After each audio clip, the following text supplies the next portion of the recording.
Hey, y'all, welcome to this week's episode of Indie and a Jones. I'm your host, Dustin Jones, and I'll be talking from the side of the screen as just a movie fan. And each week, we just try to talk both sides of the screen. And I'm always trying to bring guests with unique perspectives who have been on the other side, who've worked in the trenches, and have done things that give us perspective of how hard something might be, to give us more of an appreciation for just independent films and things that we might not have given a chance or a second chance, and just open our eyes to their love and their passion and their origin stories. And so, with that being said, today's guest is Brittney Greer. Brittney has worn a lot of hats. If you go to her IMDb, she has done writing, directing, producing, set department, sound. She's done casting. She's done acting. She's done web series, TV, movie. And so she has worn a lot of different hats. But she's on specifically because if you remember another guest we had, David Watson, they had done a movie a few years back in 2024 called Happy Halloween. And they were able to get that out into some theaters last year and do some fun stuff at Alamo, but it is finally hit streaming for all of us to see. I have gotten it on Prime and I've watched it myself. And so I recommend, if you want to use a streaming, if you just want to rent, $4.99. If you want to buy, it's $9.99 right now on Prime. It's on other sites. And so I highly recommend it. It was a fun time. And so we are going to talk with Brittney Greer about Happy Halloween and just movies in general. So Brittney, welcome to the show. Hey, thanks for having me. Excited to be here. I enjoyed David's episode. So, Yeah, thank you. Thank you. It's good to know I had one watcher. So I appreciate that. So that always helps. So I wanted to get right into, I know like people who have watched my show, this will be multiple episodes now, and horror movies seem to come up a lot. But that's just because in this area that I'm in, I've gotten the privilege of getting to meet some of y'all that have done some of these films and short films. And so sometimes it's just a product of who's coming on.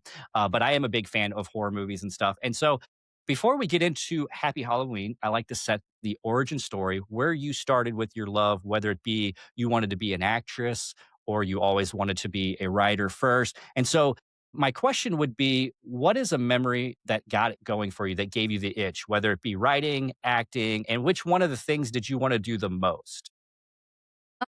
so I've always loved movies and television. Ever since I was little. It's something I've always just enjoyed. I like escaping and being able to kind of go into like a different world, I guess. There's kind of two movies and a TV show. So I watched Killer Clowns when I was very young, like 5 or 6. Yes. Yeah, 5 or 6. The scene, like the colors stuck out in my head, like there's the bright, vibrant colors stuck out in the head. It's why I'm afraid of clowns, actually, is because of that movie. Um, but the scene with the Yeah. sheriff, like when he's like puppeteering the sheriff and he's like sitting at the desk and like he's got the blood down, like for some reason that always stuck in my head. So it's like the visuals of that was like just kind of in the back of my brain always. And then I watched Scream when I was like 10. And just the thought of them talking about movies that I've seen and I've heard people talk about was such a weird, different, trippy thing. Again, just kind of stuck in my head. Like there was something there because I was like, I laughed and I was scared and like I felt like I loved Tatum, I loved Dewey. And again, at 10, you thought those characters are gone forever kind of thing. And then I'm a huge Buffy fan. So Yeah. when I started watching, because I saw the Buffy movie when I was really little, and I remember when they were gonna do the TV show, I was like bummed because I was like, "What do you mean Swanson's not gonna be in this movie? Like, what are we doing?"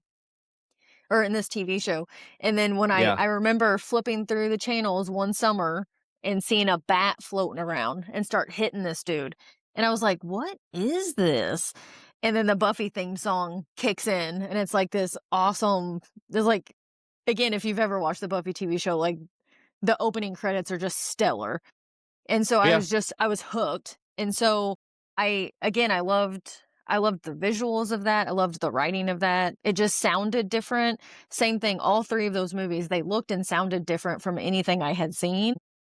And at one point, I don't like to tell many people, but I guess now it's just gonna be out there. At one point, I wanted to act. All Like, I right. was like, "Look, like this. Like, I wanna do this. Like, I wanna tell stories. Like, I wanna be other people. Like, I wanna become other people." And I'm very self-conscious, so that's like it didn't end well for me. And I can remember being in middle school because I don't spell well. And I can remember having a teacher tell me that I can't be a writer because your grammar's not Wow. good. So it's like your grammar's not good, you can't spell, like you definitely can't be a writer. And then I didn't think I was pretty enough to be an actress. So like it just kind of became one of those things of like, well, I don't know. I feel like I have stories to tell. Like maybe it's okay if my grammar's off or if like the idea is there, the characters are there. And so I don't know, the older I got, but I think when I was like a freshman in college, I was like, "Oh, so you can do this." Like there's other jobs. Like you don't have to act to work in film. Like you don't have to write to work in film. And that's like there's other things you can do. But yeah, like way back in the day, I was like, that'd be kind of cool, like being in front of it and like getting to have that camaraderie and now anytime I have to be in front of the camera, it's like pulling teeth, like to get me to do it because I'm like, don't want to see my Really? face. Yeah. But yeah, so probably No, you're those. So good. So probably did you yeah. No, that's good. I'm a big Buffy guy. Pee Wee Herman, "I'm gonna kill you till you die from it." So, one of Oh my yeah. favorite lines, in the original Buffy. So and then I like the show too. I like the show so much, I even watched Anthony Head's horror opera, Repo, the Yeah, opera. I don't know if you same. ever saw that. Yep. Anthony Head yeah, yeah, so, just because of him, I watched it. So yeah, Same. big fan of that. Only reason I watched it was Yeah. because he was Giles. Yeah, yeah, yep, he was in it, Giles was in it, and then I ended up watching Angel for a little while. I liked Angel because, of course, you know, he was awesome, and so, that's awesome, I appreciate you sharing that. Now, so it sounds like so in college, so you didn't start writing when you were younger, maybe insecurity because of things that people said to you and things like that. So in college, you found different ways to get into it. Is that how you initially got into it, or were you secretly writing and you just hadn't shared anything with anybody? Secretly writing and not sharing is what I did. Okay. Um, because I was in 8th grade is when I was told that I couldn't be a writer, but which I mean, it's a bummer, but I did have like a lot of teachers that were like super supportive, and it's like, yeah, you can be creative. Like that's the part of like art and creativity is like it doesn't have to be perfect. But yeah, so I was writing stories, and a lot of times I wasn't realizing that's what I was doing. Like I would just have these conversations in my head, and it would be other people, it wasn't me. Like, it wasn't like Brittany was talking to somebody, it would just be these random faceless people that were having conversations, and I would start writing stuff down, and then I started thinking like, "Well, why isn't there a movie like this? Like, I want there to be a movie like this. This is how I would do it." So I would watch a movie or a TV show and be like, "Man, I wouldn't have killed that character off, like, that character had legs, like, I would have done it this way." And so I was doing a lot of that Okay. stuff in my head, before I realized that I was, like, actually writing dialogue in my head.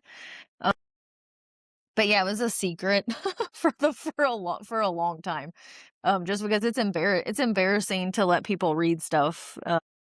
It's very vulnerable, I guess, to allow somebody to read, like, your inner thoughts that you're putting down for other people to say. No, that's an interesting way to look at it. I never thought about it that way. I appreciate it. So when you were writing, so you go into college, start doing some of these other things. So did you start with like set design, sound, and these things, or did something happen in college, or you see something, or you get like an encouraging word of advice from a professor where you're like, you know what, I want to be a writer. This is what I want to do. This is what I'm going to pursue.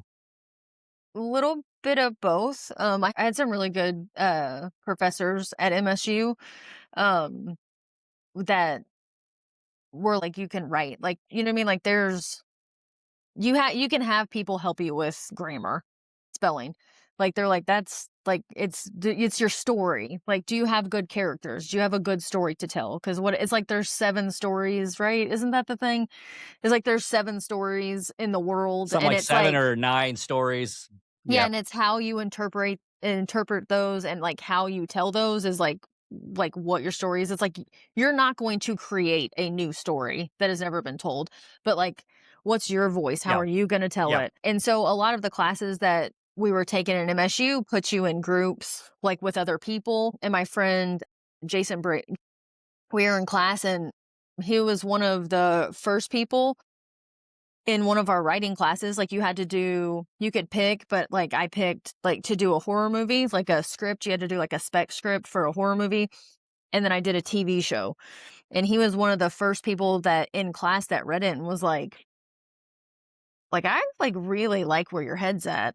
So, again, I was started writing with him, and that's who I did a lot of, like, web series stuff with was Jason, and I don't know, like, being on set, I just started out doing kinda like PA stuff, like, just helping where they needed you to help.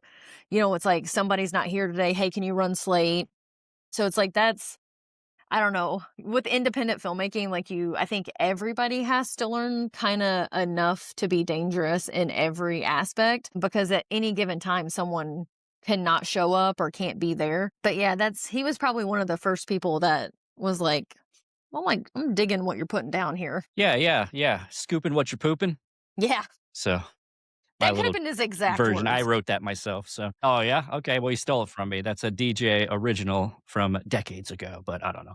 Just joking. So let's get into Happy Halloween then, since this is your baby. You've done a lot. You wrote, you directed. Are you one of the cops Yeah. Yeah. at the end? You are Uh-huh. okay. So you Yeah. put yourself on screen. Oh, I can always say, was that a hard actress to direct? Yeah. She was a I thought pain, that was let me you. tell you. Let me tell Okay. you. She Couldn't was a get her out of pain. her trailer. She wanted to do things. Yeah, she wanted yep, she wanted to do things her own way. You know what's crazy about Happy Halloween? Have you ever watched a movie and you were like, "I've been there?" Like, if you I've been to where Hadley's house was. I'm not gonna Mhm. say for public Yeah. whose house that was, but I've been there. I've hung Yeah. out there. It's And so kinda it it's was really kinda weird trippy. to be watching a horror movie. Yeah, I was like, "Wait a second." And so I messaged that person. I'm like, "Hey, by the way, did Happy Halloween use your home?" And they're like, "Yes, sir." And I was like, "It was weird to see that in a film, you know?" So, Yeah, anyway, I just wanted to throw it's that out there. It's trippy. just so you know that I've watched it. So you can know that I've watched it, I'm not making it up. I Yeah. even noticed Hadley's house and who lived there. So Yeah, with it's Happy trippy. Halloween, let's go into a little bit of yeah, it's a fun movie, so it seems like it pays homage to a couple different particular movies. I got the Scream and Halloween feel. Were they the main inspiration, or were there other movies that inspired this script? I think in one of the tag letters, it's like it's a love letter. Is that truly how it started, or have you had Hadley and this story in your mind for a while, and you finally got the confidence to get it out onto paper? Um, so, oh gosh, we shot in 2022, and we did a proof of concept, like, 2021, and I had been writing on the script on and off, like, 10 years prior to that. Like, so way back in college. Wow. Yeah. So, So, yeah, okay. it's been in the So this is, process for 15, 16 years, something like that. It's been a long wow. time coming, and some Yeah. people anyways, but again, back in college, I love pumpkins, I love Halloween, I love the colors, I love the costumes. It's my favorite holiday. And you can't see it, but there's a skeleton behind me. He's in Happy Halloween, but, like, there's pumpkins all over my apartment, all different shapes and sizes. Yeah. So something that I watch horror movies all year round. Doesn't matter day, night. It could be summertime. It can be winter. I love them. It's my favorite genre. I think they're the most fun. But around Mhm. Halloween, around September, October, a lot of people start watching these movies. And I kept thinking to myself, why is there not more Halloween movies? I get it. We have the Halloween franchise. We have Trick or Treat. Was it like Pumpkinhead, right? Is it Pumpkinhead? There's, Pumpkinhead, I don't know if Pumpkinhead was around Halloween, but yeah, Pumpkinhead's a but great one. It's a great horror right, movie. it's in the Lance title. Henriksen's awesome. Hmm. Great movie. But Yeah, Pumpkin's in the title. I see what you're saying. Yeah. Yeah. like The Guest came out, which is also a great Halloween movie that you don't realize is a Halloween movie until like halfway through. Great movie. But yeah, I love Heck it. yeah, It's great so movie. good. I have the soundtrack on vinyl. I love it. I love that 80s synth It's a great soundtrack soundtrack. vibe and shot beautifully. Yeah, Dan Like Stevens, that put him on the map. Yeah, Dan the c- Stevens. the colors in that movie are Yeah. fantastic. That was like in my lookbook to show David, as there were shots from that movie in it. And like the little Halloween 3 reference, like when he's in the gym in the background, you see the witch, the skeleton, and the pumpkin, and it's from Halloween 3. But anyways, so I was at the point where I was like, why this is like such a huge holiday, and I'm from a small town. And when I was a kid, Halloween was big. It didn't matter if it was on a Monday night or a Sunday night. You went trick or treating. You and your friends dressed up, your family dressed up, you went trick or treating, and everybody knew school was kind of shot the next day, right? So everybody decorated. It was a big deal. And me growing up, I was like, why is there not more of this? Like, it makes sense that you would have just a ton of Halloween movies. Like, why not? And so I was just like, I'm just gonna write my own. And that's how it started. I was just like, what are my favorite slasher movies? And it's very much Halloween meets Mhm. Scream. Like, that was the vibe from the beginning. Those are my favorites. That's really what I was going for. Because I had a few people are like, well, read it back in the day. And it's just like, well, it feels a lot like Scream. And I'm like, yeah, that's the point. Like, that's the point, is it's supposed to feel like those Mhm. 2 movies kinda mashed together. So it really came from that, like, is me just wanting more of this out there. So back in the day, I mean, there's way more now, Okay. but back in the day, there just wasn't that many, and so people would watch all of the Nightmare on Elm Streets, all of the Friday the 13th, and it's like, yeah, they're horror films, but they're not Halloween. Like, they're not Halloween horror films. So, yeah, it just literally came from me being like, I'll never get to make this, but I'm gonna write my own, and I'm gonna do it how I wanna do it. And then I would write on it, and I would leave it for 6 months, and I'd write on it and then leave it, and then, like, gave it to a few people, and it changed drastically, and then some of the stuff I cut out because I listened to some people, because I just thought you had to take every note back then, and then we ended up putting some of the stuff back in the movie, Yeah. like, afterwards, like, that I had originally cut and Awesome. wasn't in the script. So but yeah, me just want more Halloween movies. Nice. Okay. Well, that's good to know. Yeah, you're right. When you think of Halloween movies, I do think of Trick or Treat. It's a good one. Oh, it's You fantastic. think of stuff that might have pumpkins, like Clown in a Cornfield. I don't know if that was around. I can't remember if the premise of that was around Halloween. So there's some stuff you're starting to see. I think with streaming, independent filmmakers are getting to put a lot more out there, take more risks. And so I think things like Shutter and Tubi, you're seeing more of that kind of stuff. So that's really awesome for you guys who inspire to do that. So I have a question for you. So since you have a love for these kind of movies and you've been inspired from them, and they've had an impact on you, and it's just something that you love year round, how hard was it to start writing your final girl?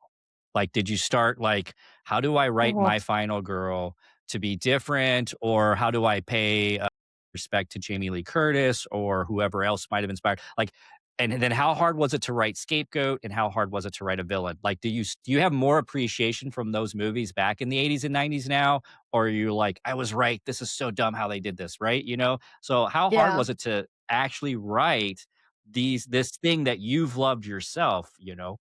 I think villains are the easiest to write, in my opinion. I don't know what that says about me, but I think they're the Okay. easiest and most fun Okay. to write If FBI's because listening. my mom always tells people she had a happy childhood, is what she tells everybody, that, like, we had a premiere in my hometown after we did the premiere out here at the Alamo. And my mom, that's what she's always like, "She had a happy childhood." Like, I don't know where this is coming from. She was happy, which I That's was. I was funny. I was a very happy kid. Yeah. But yeah, villains, I think they're easier because you can just kinda throw everything to the wind. You know what I mean? So it's like, you don't have to worry about what they say. Like, it can sound crazy, it can feel off the wall, because 9 times out of 10, those characters are crazy, like, they're crazy people. So, I mean, I think villains are the most fun because, again, it's like no inhibitions, you just throw everything out there, and then I kinda go back through and just say, "Okay, does this make sense?" But you know what I mean? Like, so it's more whittling down of, like, does this make sense with, like, who this person is and where we're at in the story? But I mean, one of my favorite lines is, "I have a flair for the dramatic." And that's something our villain says, and it's like, again, I love it because the person is very dramatic with what they are doing. So it's just like that little you get to have like Yeah, little fun true. lines like that that normally only villains can say with it feeling right and okay. So I think they're the most fun and the easiest to write. Like I can't imagine how much fun the people that write for Ghostface. Like they probably just have a ball like writing for that guy. Scapegoats, I think those can be difficult because a lot of times like you still want that emotion. Like you still want like when you're wrong and that character gets killed, like you still want the audience to be like, "No, like I kind of feel bad that I totally was all in on this guy and it's not him." Yeah, Like, you know yep. what I mean? Like No, I hear you. you want Yeah, that you yep. want that emotion there, and you want people to care for your side characters and you want people to be let down. Like when it's not somebody they thought it was, like you want them to be like, "Oh, like they got me." Like, dang it, like they got me. In Final Girls, I don't know. I think a Final Girl is a fine line because there's been, especially in horror films, some of the best I don't know, like some of the best characters, some of my favorite characters, like female based, are Final Girl characters. So you want to toe the line of they have to be scared, like I don't it's and to me, it's not believable that, like, you don't have this, like, "All right, like, let's go, like, tough, like, I can beat anybody up." A high school girl isn't gonna be like that. Like, so you have to toe the line of, okay, they're Yeah, scared enough, and at, like, what point in the story do they get that extra oomph of, like, I can't be scared anymore. Like, I have to protect myself. I have to protect my friends or my family. So I think it's a fine line you have to walk because you don't want the person to turn into like Betty Badass. Excuse my language, but like you don't want them to just all of a sudden yeah, like know karate. You know what I mean? Unless the karate's in yeah, their yeah, I background. hear you. Like if they're karate guys, like Sure. you don't want them to just like come out swinging. So I think it's a fine line because you want them to be cool. Like you want people to root for them and a lot of that too I think is like the actresses that you get to play them. Like I think we're extremely blessed because I think Emma is fantastic and I really think there's some of the lines I wrote that would have fell flat if it wouldn't have been her saying them. You know what I mean? So, yeah, I don't know. I don't know if that answers the question super well, but yeah, you wanna No, pay it homage to, like, the greats, you know what I mean? But you also want it to be believable that, like I don't know, because I think everybody like, if you're being attacked and, like, this is your life, I think at one point, like, fear kinda like, your adrenaline pushes that fear to the background and kind of allows you to do some things that you wouldn't normally be able to do. And then in the sequel, you see the repercussions of, like, what that does to, like, the human psyche, or it should. But yeah, like, I don't know, you don't want them to be too crazy because I just don't think I don't know, I just don't think it's believable. Like, because I wouldn't be. Like, I think at no, a certain I think point, I would snap and I would start protecting myself and my friends and my family, but, like, in the beginning, it's like you're scared. It's scary stuff. But again, good actors help that. yep, yep, except for, like, the crazy ones, like the ones who play cops who it's really hard to direct them and things like 'Cause that, it's but I wasn't so supposed to oh, okay. Mickey was supposed Just, to be in that something scene. happened. Yeah, we had Aline, Okay. who is also amazing. She got Will Trent, and so we shot with her, like, 2 days, and she had to fly back to do or she had to drive back to do Will Trent, and then so she came back, so we had to rearrange our schedule, and Mickey was supposed to be there. And I was just supposed to be a dead body because I was like, "That's fun. Like, I'll do that. Like, put blood on me."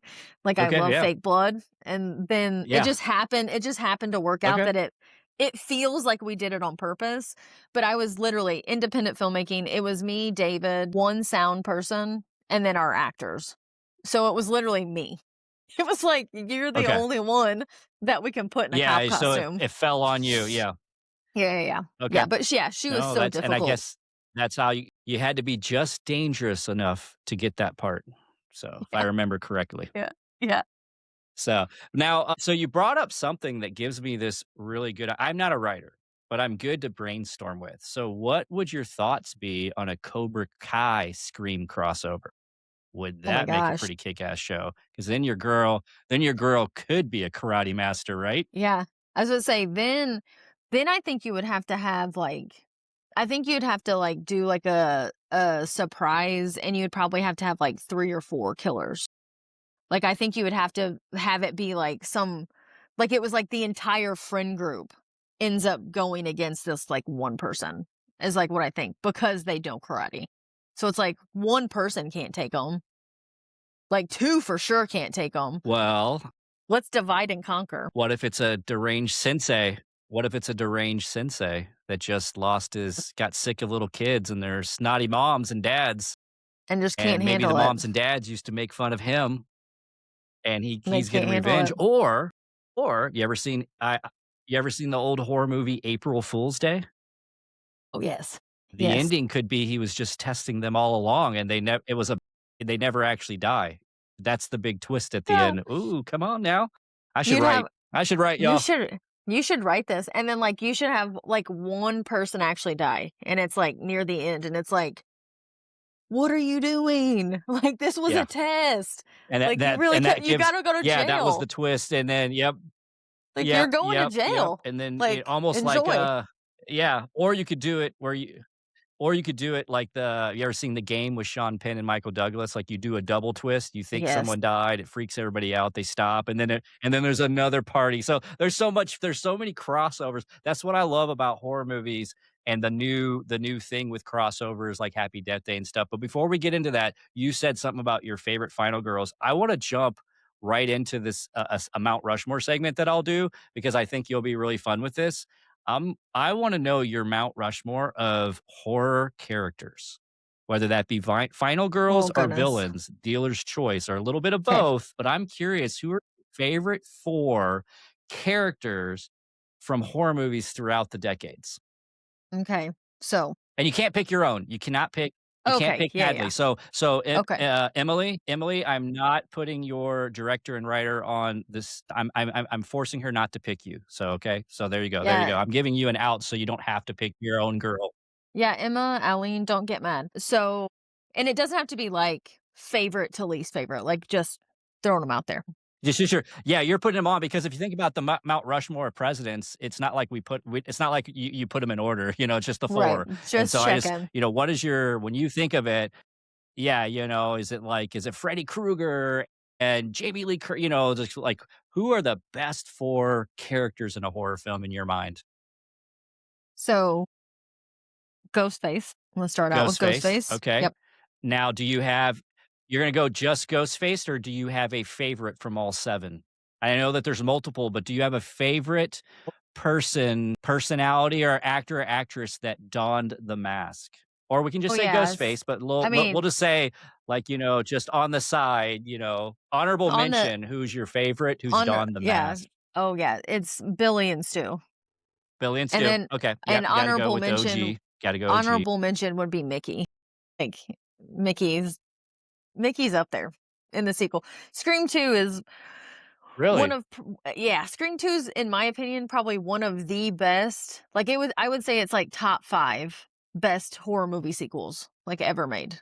Like, it holds. It's really good. The opening is one of the best openings in that theater sequence, and, like, nobody thought they were gonna get you, like, cause like, everybody was so got, like, with how it ended the first time, that everybody was like, "There is no way they can do this again." And nobody saw it coming. So, yeah, so he would be my honorable mention, but, yeah, Billy and Stu, so Ghostface. Okay. Alright. Then I would say Jeez. Alright. Final Ghostface. Girl. Right next to him, I'd say Sydney Prescott. One Okay, of we're getting the a best. this lady loves Scream, y'all. Yeah, I do. Okay. I've got my little earrings on. Um, I think she's one of the best as far as, like, how you see her in 1 to 7. Like, I don't know, like, she has such emotional emotional arcs, I think, throughout that entire franchise. It's just extremely impressive to me. So Ghostface and Sydney, and then I would say Freddy. He's just again, Freddy and the Okay. Ghostface are very similar in their talkers, like myself, and you have to sleep. Like, it's you have to sleep. Those movies are terrifying because you cannot go to camp, you cannot answer your phone, you cannot read Latin. Like, there's tons of stuff you cannot do to not end up in a horror movie. You cannot Not go read Latin. yeah, like That's a good yeah, you don't have to do any of that stuff. You don't have to go into the basement. You don't have to go into yeah. the attic. You don't have to go into a haunted house, but you have to sleep. No ifs, ands, or buts about it. Eventually, you have to sleep. That is terrifying. Hands down, one of the most terrifying Yeah. concepts ever made. And so many people pull off of that and have very similar style stories or characters because he's so fantastic. And then same vein, right next to him, I'd put Nancy. She's fantastic. Nancy. Yeah, love Nancy. So so Not so the it's no coincidence strongest. that you yeah, Yeah, she's but not it the sounds like for strongest you character, but sorry. yeah, I think it's interesting that your final girl that survives your favorite villain, it makes sense that that would be your final girl that you love because they were able to survive your favorite villain. So that makes a lot of sense. I didn't know if anybody would pick like, you know what I mean? Like, because then it's like you pick Freddy Krueger, but then you pick Jamie Lee Curtis, and it's like, well, Laurie Stroud, And Nancy, you know, and Nancy, I kinda wish she would have been in more. Like, I liked when they brought her same. back Yeah, in, Dream I think it Warriors, was New Beginning. Was it New Beg yeah. Dream Warriors is my favorite, same. actually. I think Dream Warriors was friggin' Oh, awesome. it's Welcome to Primetime, B, yes. one of the best lines in a horror Yes. movie. Yeah. Yes. And Yeah, like seeing so the yeah, dude so like Dream walking like with the veins coming out and seeing him with a walking like puppet? a puppet, then like Yep. yeah. Yeah. Yeah, it had I great wish she was in kills, more too. and then She's the new Nightmare, is that what you're talking about? They bring her back for yeah, New they bring Nightmare, her not New back for New Beginnings, New Nightmare, Nightmare, yes, New Nightmare. and she's fantastic. Yep. I mean, she's so Yeah, good in so, it. she did well. Nancy was a really good one. 4 made me mad just because I liked, I believe it was Joey. Was he the one who couldn't talk? So you never like to see one thing that you get so it's just like Scream 2. One of the fears of a sequel is he survived or she survived, and then it's like, "Uh-oh, it's a sequel." Are they gonna And make so, it? like, Randy, things like that, you're Yeah. just like, yeah, they have to do it, but then you want that, "No, my person's gonna be good." And, that's where Scream has done a good job of staying at least a little fresh. I wasn't a huge fan of 7, not gonna dog on it, but I'm not a big fan, but And I I loved thought it. I think it was 6. 6 was pretty nice. Yeah, and there are people who I felt like 7 is very I feel like it's the most bipolar of the fan base. It seems like you have Yeah. love or it's a real love or hate It's type of split, yeah, situation. it's, like, split down the Yeah, and middle. so yeah, yeah, it's a real split. Yeah, and, I loved I it. felt like, I would have done yeah, I don't I wanna do any called spoilers, but, like, there's something like, yeah, yeah, when we're done, I'll tell you if you help me remember, I'll tell you my thought, and I think it would have yeah, made everybody happy, and okay, nobody would have been mad about it, but I loved all of the stuff with Sydney and Tatum, like, the all of that emotional stuff, and how so, yeah, originally, the sure, Scream mask and cloak were all white. It wasn't gonna be black and white, like, it was gonna be okay. white like an actual ghost, and they were like, "Yeah, but if it's black, they can just kinda Oh, okay. disappear." And we don't ever really see him do that, and we Yeah, got to easier see to him do that in 7. Like, where the mask leans forward, and then he just disappears into the darkness. Like, in 7, I don't know, we got a lot of really cool shots and a lot No, of you're really right. cool moments. Yeah, So it's like, I loved 7. Not a fan of the ending, but I still was like I saw it twice in the theater. Like, I was just like, I just wanted more Ghostface voice. nice. That was my problem. Oh, I see what you're He saying. didn't I thought some of the talk kills were enough. bet there were yeah, and there was a kill or 2 that was just crazy over the top for 7, I but you're agree. right, it's the ending that lost it for me. But I don't wanna it's still like, on my like, when we talk movies, if it's over, like, 10 years old, shame on you if we spoil it, but it's Right. still within this Oh, year, yeah. so I try not to That's why I'm I don't like wanna yeah. spoil That's anything, why I'm like Yeah, like, yeah, remind me? And I'll tell So it like, remind me when we're done, and I'll tell yeah, you. yeah, yeah. Just to see Okay. if that would change your mind. Yeah, okay, no, I would be interested in that, and then, like, my wife can testify. I called one of the 2, but I didn't see one of them coming, but I did see one of them coming. Okay, So, when I we're thought one done, was kind of really easy to see. I We'll wanna know talk, when yeah, we're yeah, done. yeah, Yeah. I'll tell you, and then, I'm not gonna lie, I'll tell you what scene I called your movie pretty early too, but Yeah, it's only because I've seen so many. yeah, I Like, had a I've couple people. never written, but you start to understand, yeah, Well, and they're you start to have these little formulaic. tropes and you start to see little Yeah. things. Yeah, Yeah, and they're yeah, yeah, there's that formula, and so and I'm not saying my Christina didn't see it coming, so but I did. yeah, and it's well, and they're formulaic on purpose, right? Because it's like for a Yeah, TV show, well, back in the sure, day, you'd have 22 episodes, 24 episodes to kind of really build these people out. And so it's like with horror films, a lot of times there's a reason why they're stereotypical characters because you see a jock, right? And your mind goes, okay, I know who that guy is. Like you see a popular best friend, your mind goes, okay, I know who that person is.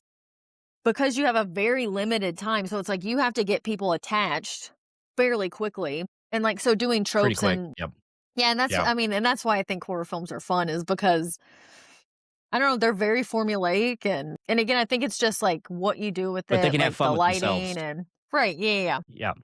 No, that's good to think of when you think of like when you're attaching to characters, you have a limited time. We're gonna ask one more question about Scream, and then we're gonna go into another little Mount Rushmore since it seems like you love slasher films. So I want to I give you a do. little bit of fun with that. But did you enjoy? So my wife watched it. I didn't yet. Did you enjoy the Scream TV series? Did you feel like it did it justice? Did you get into it, or were you like, nah?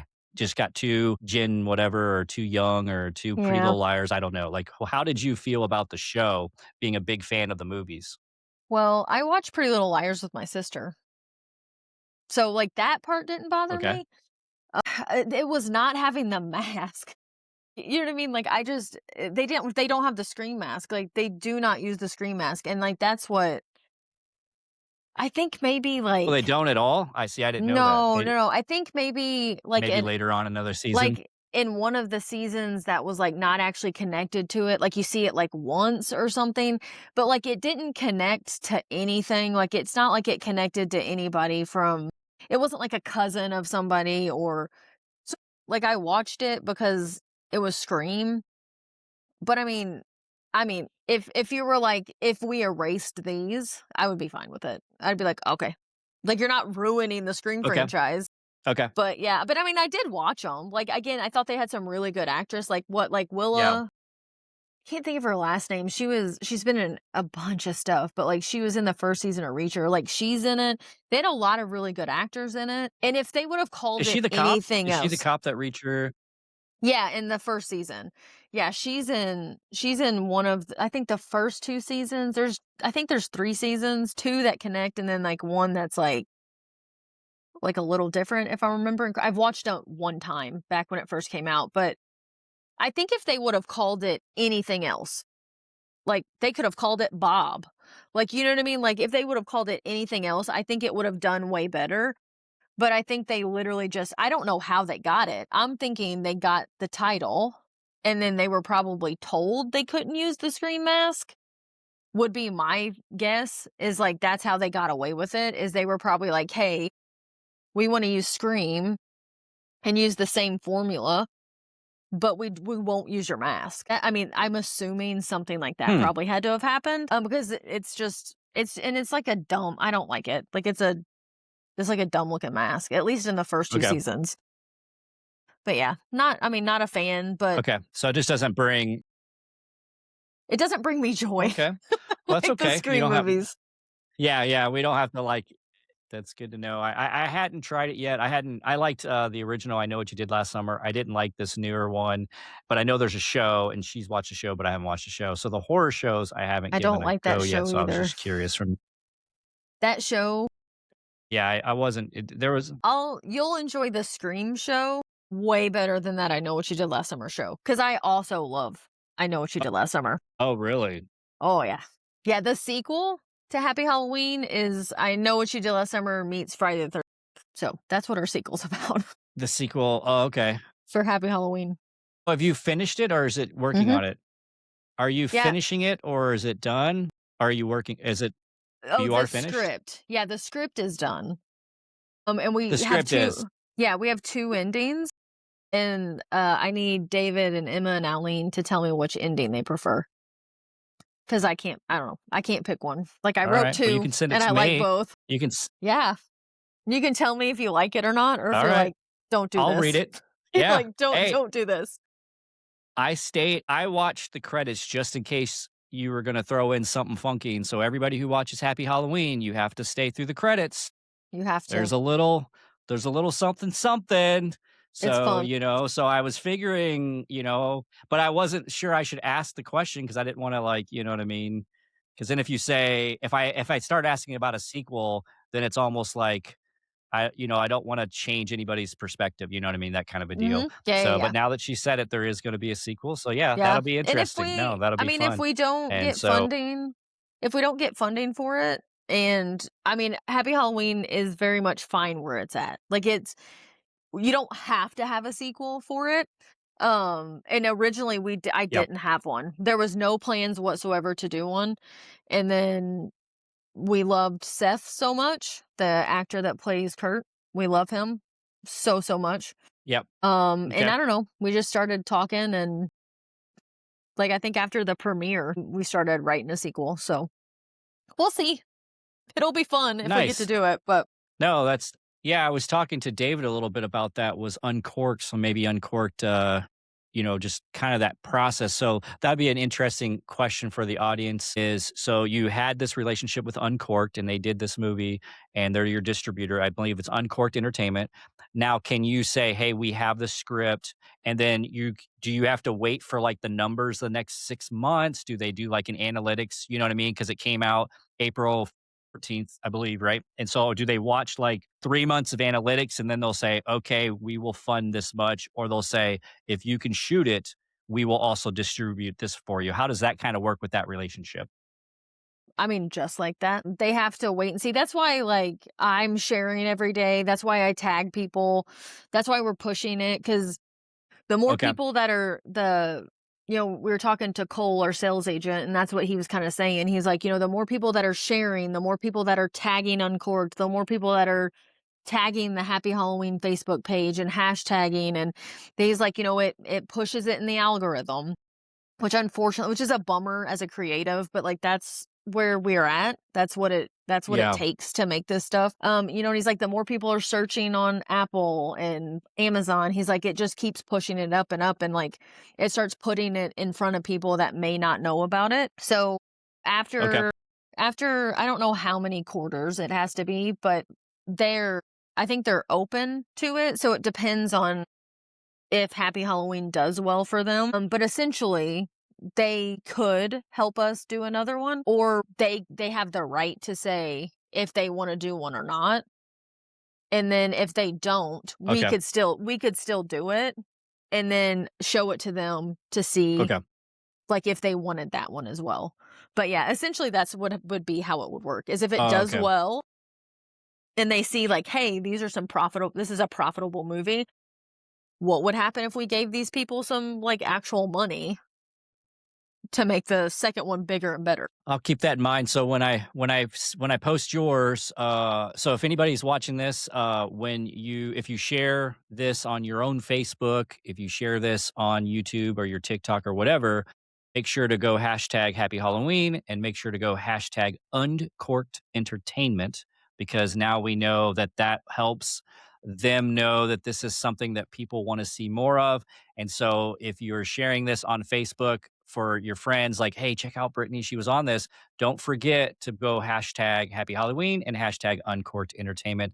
That will help them get out another story. So, and I'll make sure I do the same and I'll add the links in when I post your episode. I'll make sure I get those links. So thanks to know. It's Awesome. good to know about Thank you. that.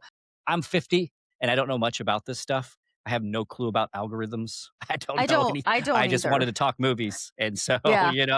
I don't either. yeah. And as like a So, creative person, it's hard. Like it's hard to hear that stuff, to be like, well, it doesn't matter Like, cause that's what we, just recently we did a post being like, "Hey, if you liked the movie and you have accounts with, like, Rotten Tomatoes or IMDb, or Letterboxd, like, if you have these accounts and you like the movie, like, hey, go give us, like, a good review, like, if you liked it." Because again, like, it's such a bummer, but, like, all of that stuff matters, you know what I mean? And it's like, I don't have those accounts, so it's like I have people, which I'm very thankful, but, I have people messaging me like, "Hey, I love the movie. Like, I can't believe, like, you guys didn't have any money. Like, where did you shoot? Like, how'd you get your actors?" Like, all of these questions that people are excited. We want a Blu-ray, we want a DVD, we want a sequel. But it's like a lot of them are like, "Well, I don't have those accounts." And it's like, but to them, that stuff matters. Like, it matters that you're getting these good reviews and people are sharing and all that stuff. It's a bummer that it's so much of a business when it was made out of love and creativity, So I don't get it either. Like, I don't get any of the ways to make everything like blow up. Like, my brain doesn't work that way, but I'm trying. I'm trying Yeah. very hard. No, I understand. And once again, for those, there are a lot of us who like to support. So one of the things that I'm liking about this type of podcast is getting to talk to people like you.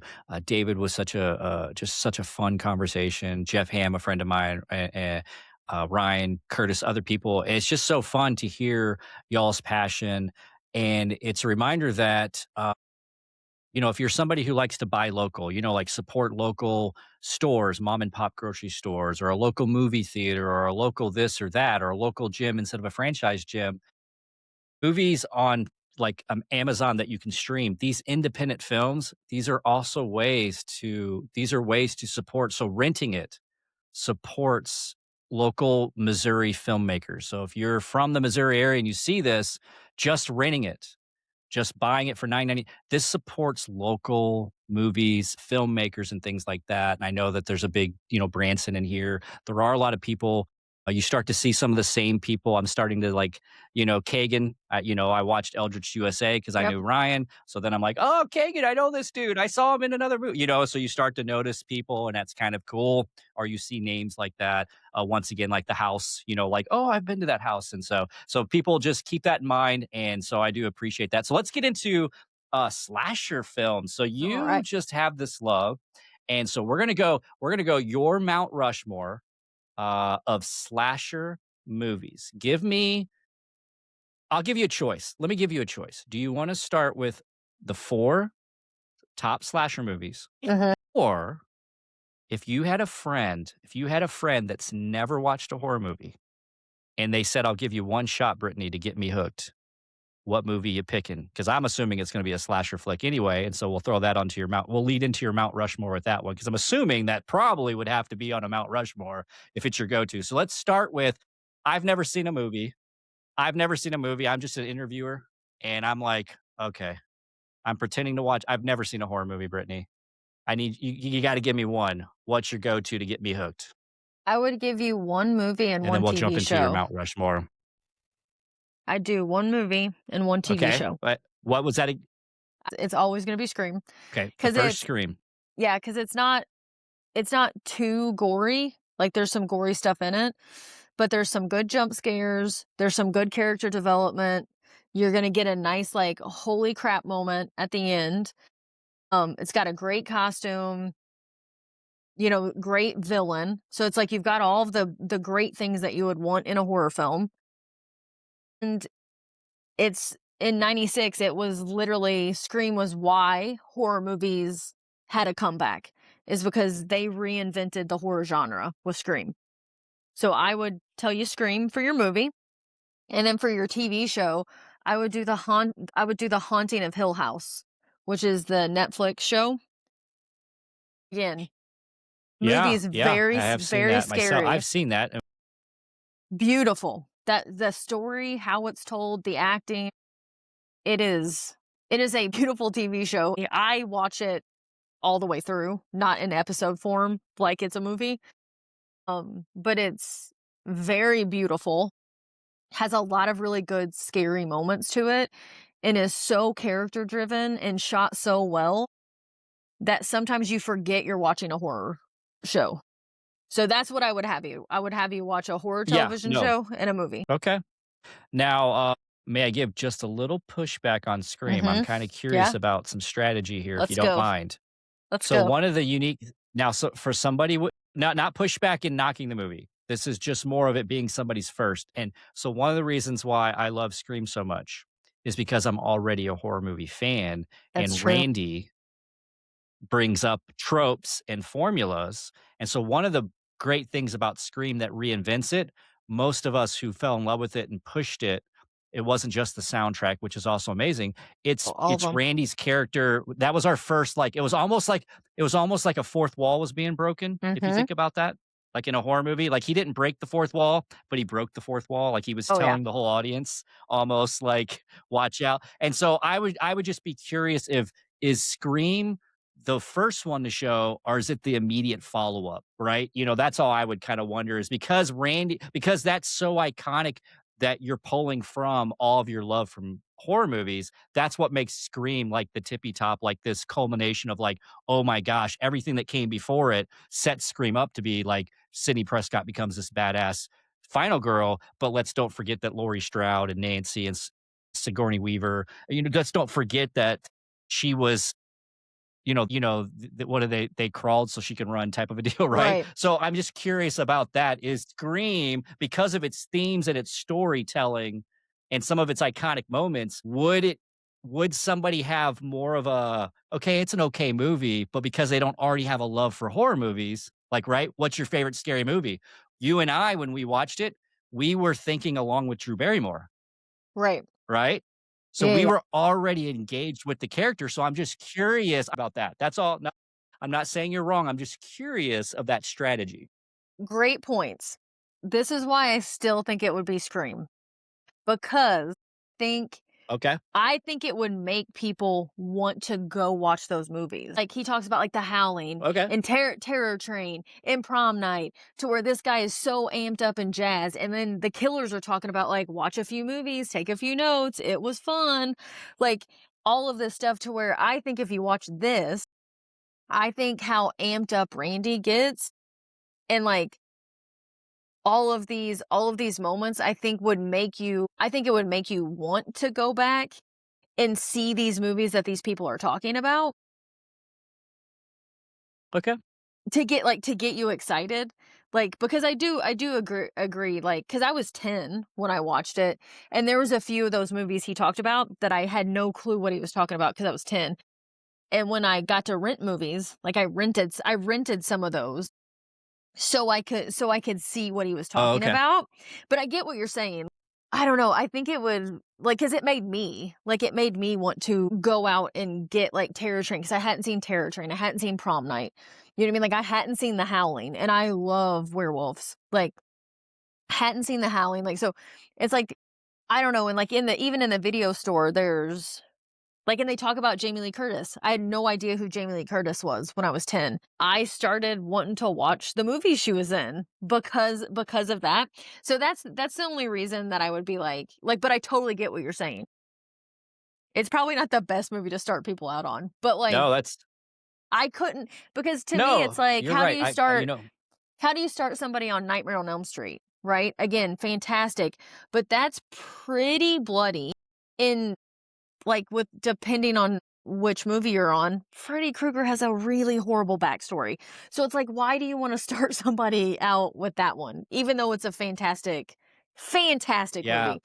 Same thing with Halloween. It's like, that's a pretty PG rated, besides the nudity. As far as, like, the blood and stuff like that is concerned, it's very fairly contained, and I don't know, like, I just feel like Scream kinda, like, checks all of the boxes, and then would potentially make somebody wanna go and, like, research and watch some of the movies they're talking about. I sound like a okay. crazy person. Well, I will listen, everybody, people on the other side of the screen do not become snobs. They still love these movies. They're fans just like us, and so that's why we do this, and so I will award you a point. Okay. And it was a great counterpoint, and I hear you. I'm scooping what you're pooping here, and, I would agree that you're right. Scream does check all the boxes of a horror movie. It has the humor, it has your lovable doofy characters, it has your nerdy, it has your Scream truly does have everything you want in a horror movie, and so great. I guess I'm coming from it because I was older when I watched Scream. I was already in college. I'd already seen multiple Friday the 13th. I had already watched Johnny Depp in other movies, and I still like, oh my gosh, this kid died in that bed. You know what I mean? I'm watching other Kevin Bacon movies. Oh man, that's why I'm scared to go to camp Arrow. because of Kevin. Yeah. So I'd already had all these other, yeah, I've already had all these things. I mean, I'd even seen Hellraiser. So I mean, Oh, I've seen all that that's an stuff. intense one. Clive Barker, yeah, yeah, Clive Barker, Nightbreed. I mean, I've seen so many.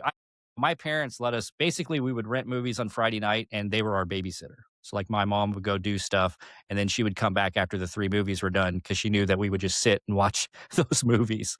I'm not trying. She can't get in trouble anymore, but I'm not trying to get you know DCFS Yeah. on her or anything like that. But so we got to watch whatever we wanted, and so Yeah. I guess I'm coming from the aspect of I love Scream so much because it Because reminded of me yeah, of all because of those other everything else. movies. Yeah, Yeah, yeah, which that makes sense too. That's when we were little at when we yeah. were at which I watched scary movies with my mom a lot too, and my Aunt Sandy. I can remember watching scary movies with her. My mom would drop us off in the morning, and my Aunt Sandy would be at my grandma's, and she'd have scary movies on, so I'd be, like, half asleep on the couch waiting for school, watching them with her too, but when we were at my dad's for the weekend, I remember I'd have to watch the movie my brother and he rented before I could watch mine. And so it was always like Child's Play, Okay. Killer Clowns, you know what I mean? Like what is it, Warlock? Like Yeah. stuff I 100% should not be Warlock, I remember watching. that. Yeah, there's a scene in that Yep. that Julian uncomfortable. Sands.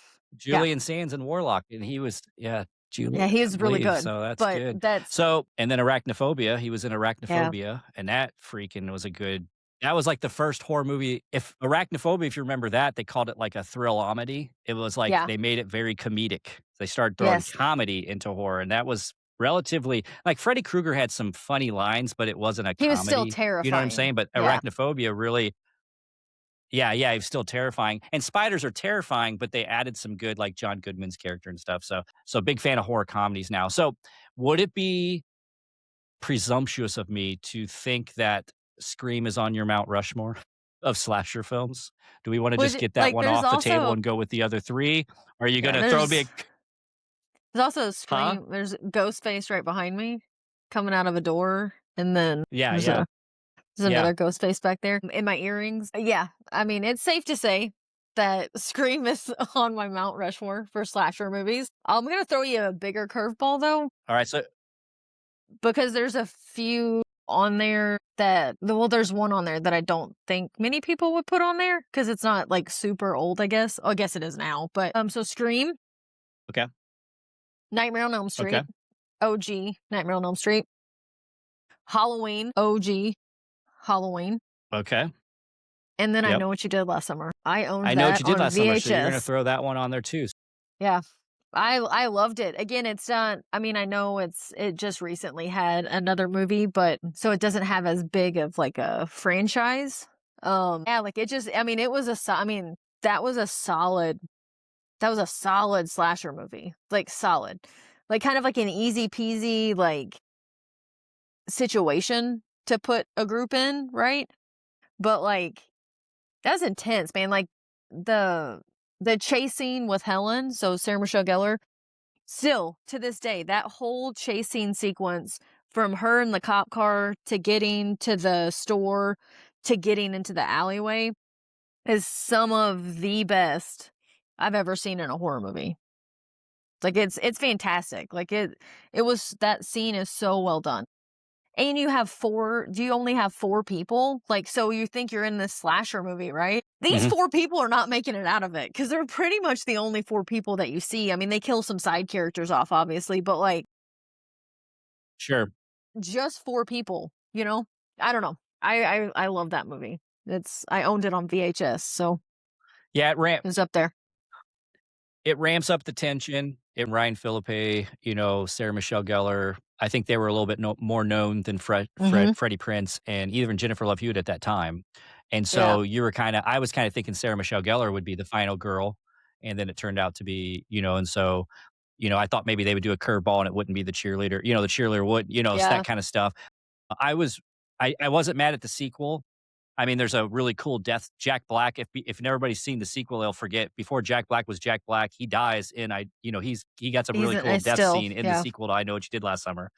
yeah. I Yep, love that yep, movie he's got too. a good one. But this, yeah, the new one though, the new one was such a disappointment from almost beginning to end to me. For me personally, the direction they took and their twist, I was mad. Oh, So I really liked the sequel. Like, I loved the sequel because, again, another reason why I liked I Know What You Did Last Summer so much was the concept of besides Friday the 13th and Texas Chainsaw Massacre, you don't have a ton of summer movies, like summer scary movies, besides those franchises. So when sure. I Know What You Did Last Summer, it's my favorite 4th of July movie. I watch it every 4th of July.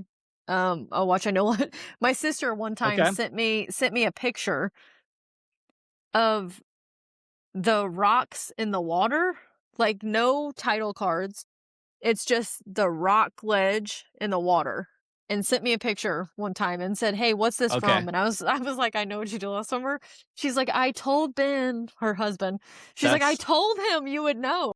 And I was yeah, like, "I love that movie." Like, I love it so much. Like, the that's new one, funny. I liked moments in the new one, but, like, I just don't I think the casting was kinda crazy because some of the people again, I get it, making movies is so hard. So I try not to bash on anything, I try to find Yeah, good stuff, sure. but there's some surprises in it that I really, really enjoyed. Like, there was some stuff I think they did really, really well, and then there's some stuff that they did that I was like, "This is not realistic." Like, there's no way that this would happen. There's no way this character would go this way. But I saw it in the theaters, like, and I saw it with one of my friends, and, like, we're like, afterwards, we're like, we realized we just wanted to watch the 1st and 2nd one again. Like, when we watched it, we're like, "We really just wanna watch 1 and 2 again." Yeah. But, yeah, there's stuff I liked about it, but, yeah, I love the 1st one. I think it's really solid. Like, I think it's another one of those movies that doesn't get enough love, I don't think, for accomplishing what it accomplished.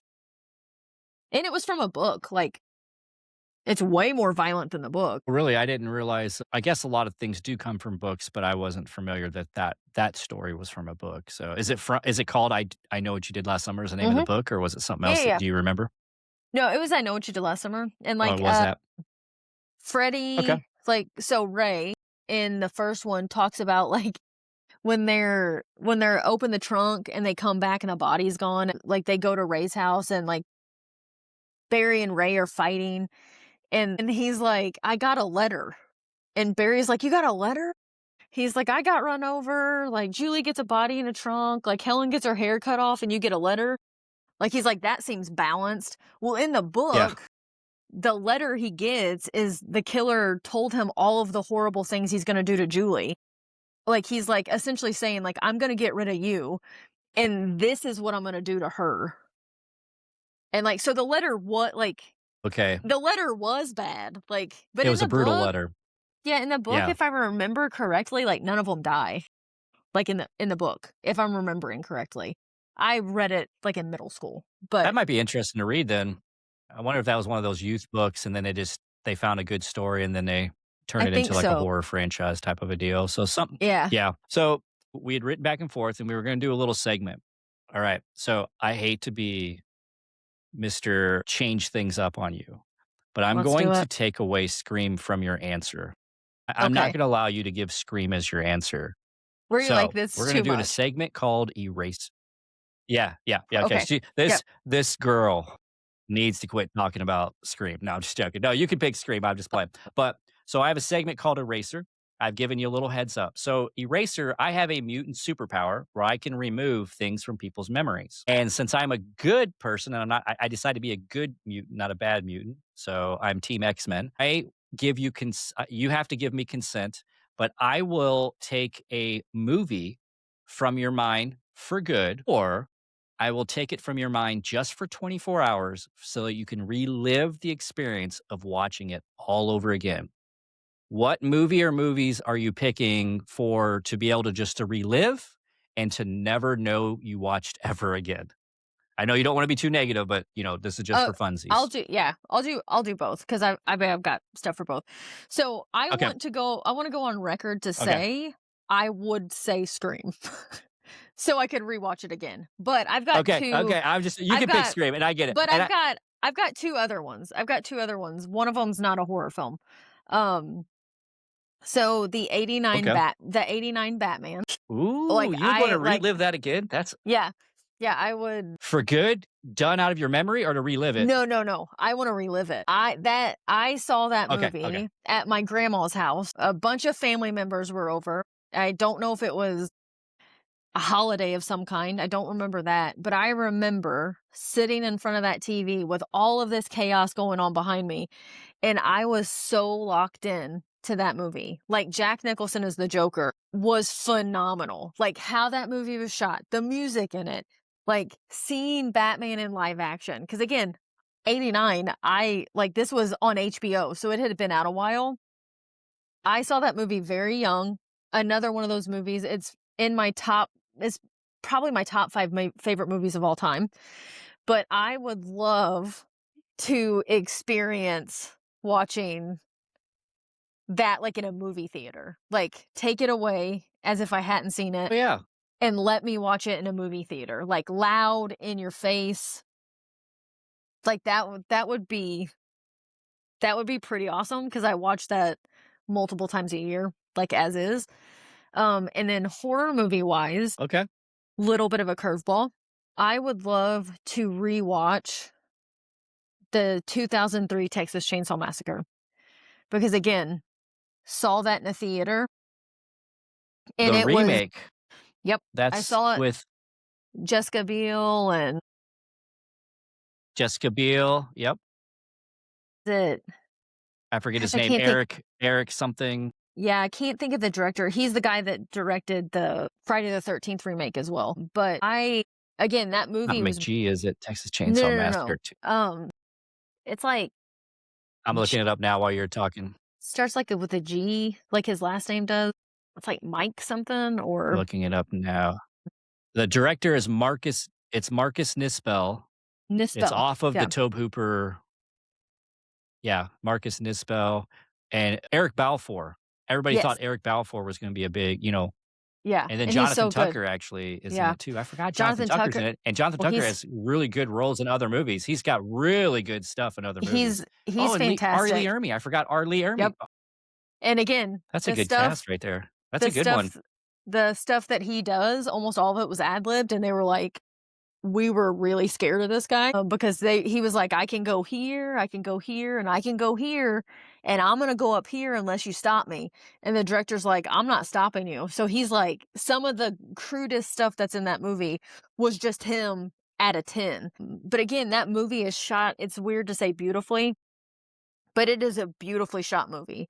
Like, all of the angles, like, when they go to the house, like, the high angles on top of the stairs, like, looking down at the door, the low angles in the back corner, like, tilting up to the door, and then you have that wicked shot of the house at night, like, being backlit, and, like, it looks like you can see through the house, and, like, the house is kind of like a character of its own. But, again, I watched that in high school, like, my junior year in the theater, and I remember it was the first time in a long time that I was watching a scary movie where I was, like, closing my eyes, like, "Oh gosh," I don't wanna see see them.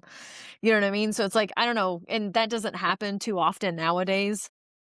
So I don't know, I'd like to relive that feeling of, like, really getting scared and, like, jumping, in a room full of people. But yeah, like, I would like to relive those 2. And then erase, right? Okay. No, great choices. Now did And then one yeah. to, like, get rid of altogether. Now you could do an erase for yeah, if there's something you've always wanted to get rid of, but before you do that, did you see the Jessica Biel one before the original? Is I that a did. reason why that's so I etched in think your so. mind? Okay, because Yeah. usually the one you see first is the one. I mean, Mhm. and I mean, that's been tested and proven. The first way you hear something, the first way you see something, it is hard to ever think the next iteration, whether it be the original or vice versa. It is harder to Right. ever think the new one or the older one's better. So I was curious if that's why you picked that one over the original. Right. So yeah, that makes So sense then. Me and some of my friends watched Freddy vs. Jason. So instead of going to a high school dance, we went to Poplar Bluff, which is near my hometown, and we watched Freddy vs. Jason. And again, etched into my memory, like I literally sent it to David because we were helping do like a trailer for somebody. And Uh-huh. I sent this to David because I remember this. But so we were in the theater for Freddy vs. Jason, and it was just a black screen. And I'm like, like literally, I remember thinking something was wrong with the projector. Black screen, and all of a sudden you start hearing this girl, and it was like thrown to the right hand side of the theater. Like all of the sound was pushed to the right up high, and you hear this girl running, and she, like, you can tell she's ducked down and she's like crying and she's trying to be quiet. And then you start hearing these heavy footsteps. Keep in mind, still a black screen. You're just hearing these heavy footsteps. And then you hear her like take a breath. And then all of a sudden you hear a chainsaw, na na na na na na, and then like it busts through the screen. And then it's Texas Chainsaw Massacre, and they start Really? showing the flashes of the movie, and I'm like, I remember thinking, I don't think I can watch this movie. This looks terrifying. And That's crazy. it was such a visceral experience, and like one of the coolest ways I've ever seen anybody promote a movie before.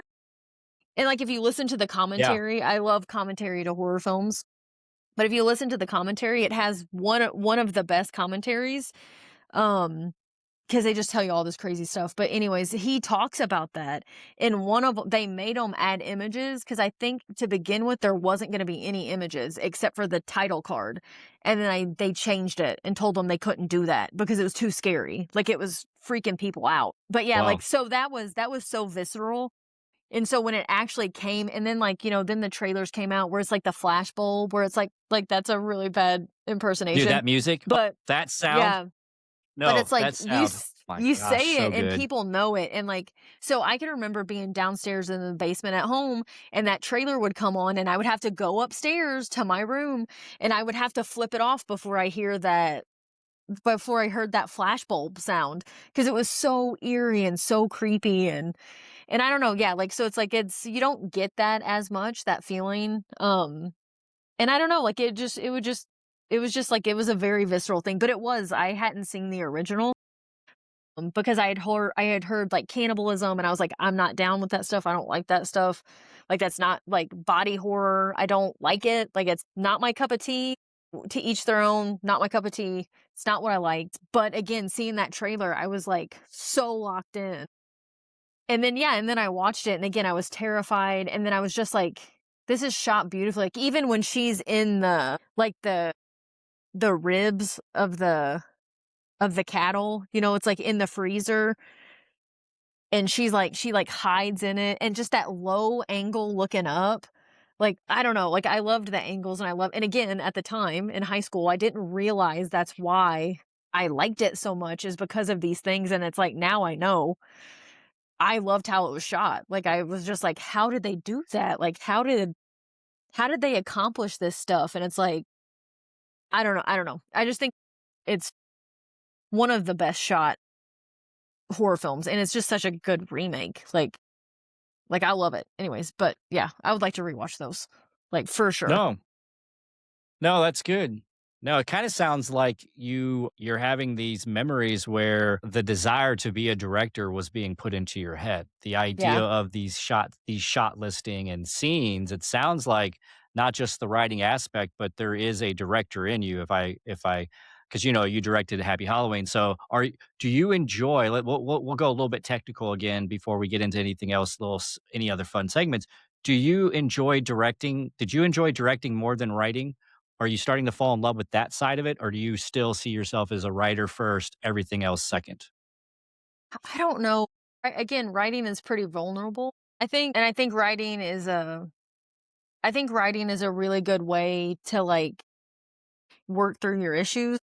Like, I think, and just it's just like a Yeah. way of working through things and putting things on paper, like whether it's something that you feel like you can't say to somebody, or you feel like it's like, there's like a relationship that's damaged, or and like you can put it into these characters and it's a way for you to kind of get this stuff out. So I mean I love that. Like I love storytelling.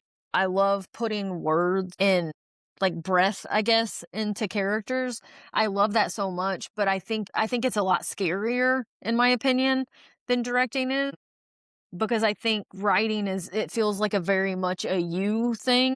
It doesn't feel like a team effort. Like writing, even though you have people like with the sequel and there's another script me and David have been working on, like I get feedback. So I mean, you always get feedback, to make your script as good as it can be, but it still feels very personal. And with directing, I feel like that it feels like more of a team sport to me. Like it feels like a team effort because it doesn't matter how good of a director you are if you don't have great actors. Like, some people are like, no, great directors can make any actor look good. Well, yeah, but it's still the actors. Like, you know what I mean? Like, and the same thing, like, David is a phenomenal cinematographer. Like, he made that look good. You know what I mean? Like, Happy Yeah, Halloween he's looks good. so good because David's fantastic. He's so fantastic. So, I don't know. I think I like directing a little bit more because it feels like a team sport to me because I like feedback. Like, of course, there's certain things that you are like, hey, like, this is in my head. Like, we really have to get it this way. But I love it.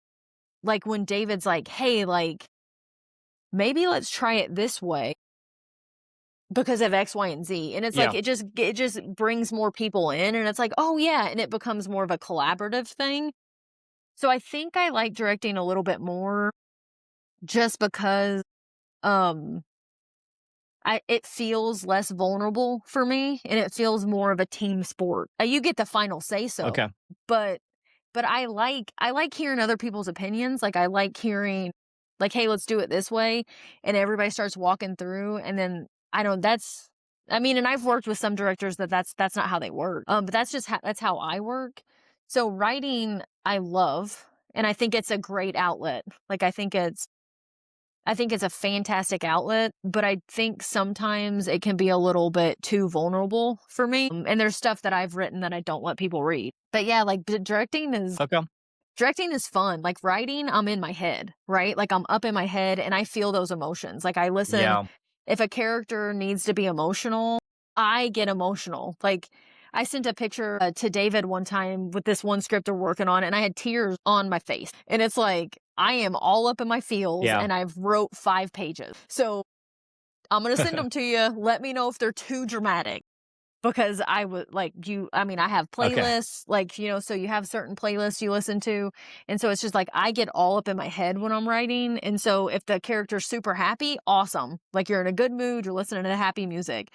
But if they're going through something, like, I don't know, then you've got slower music, you got sadder music, and it's like, and so I don't know, sometimes I think writing takes me to a little bit of a darker place, like emotionally.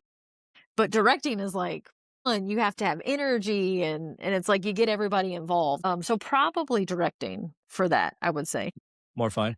It makes sense because I would think that anybody who's a fan of film, I think I would enjoy getting to interpret and showing my interpretation more than having to flesh out all these little minutiaes. You know what I mean? Like it Uh-huh. seems like I would love to skip everything and just go to be like, "Hey, Dustin, we want we want your interpretation of this script. Where are you going to come? Okay, this is how I'd want to shoot it." I think I would get more excited about that because that's what you're doing when you're reading, that's what you're doing when you're watching. It's very subjective. It is my interpretation. I think they should have done this. Well, do you think we could write this? You don't want to poop on the writer, of course, but right, I'm sure there's Right. times where it's like, well, you're writing it this way. Is it okay if we do this little part here? You know what I mean? I think that Oh I yeah. would be more excited about that. But I was just curious as someone who just writes and writes and writes, if now that you've gotten that chance to do the directing and get to see this whole thing unfold, have you gotten to direct something that wasn't your own yet? Or is that something like it's on your to-do list, like you're really looking forward to getting it? Or do you just want to just Um, kind of do your own story or not, like kind of where are you at with that if you don't mind? I have directed stuff, I've directed stuff I did something for our friend Debbie before. I've directed a few short films. I've never directed a feature that was somebody else's. But I've directed a few short films Okay. and sometimes that is a little bit harder. I think, because again, like you said, it's your Okay. interpretation. So it's like sometimes a writer is like I really needed it this way.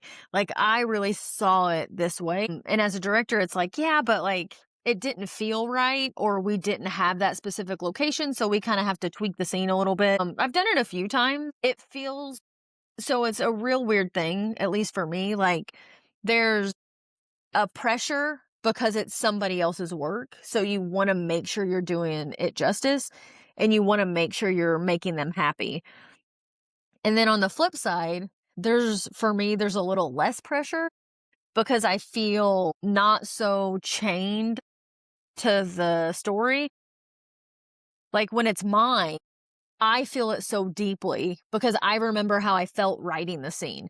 So sometimes it's harder to be like, well, I really think we need that because I'm not so emotionally invested like in those words. Because obviously, if you can do table reads, that's the best. But I mean, there's things I can't remember what line it was, but there's a line that Emma says at the end of Happy Halloween, and we're filming it. She said it one time, and I was like, no. And she starts laughing, David starts laughing, and I'm like, I just don't like how that sounds. And they're both like, good. Neither do we. And it had nothing to do with Emma.